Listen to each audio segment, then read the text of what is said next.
Hello Miri learners, welcome to this video. I'm Miriam and today we are going to see the answers of the lesson Adjectives. Hola Miri learners, bienvenidos a un nuevo video. Yo soy Miriam y hoy veremos las respuestas al video Adjetivos. Veámoslas. In this exercise, I ask you to put the words in the correct order. Let's see first sentence. She has a blue dress. Where is blue? The color, the adjective. Before the noun. ¿Dónde hemos puesto el adjetivo? Delante del nombre. Dress. My cousin uses a black pen.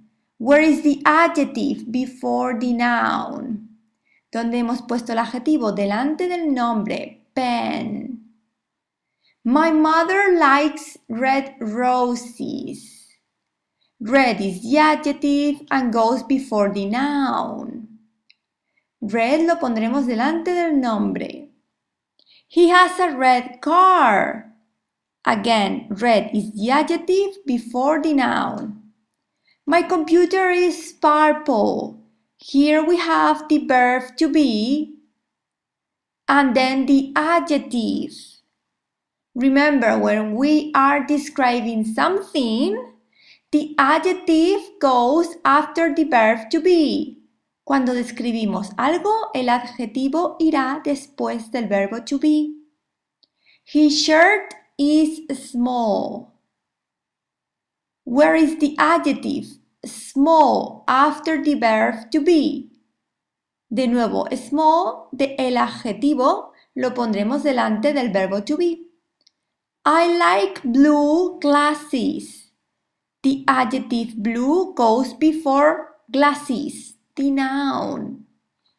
El adjetivo blue lo pondremos delante del nombre, glasses.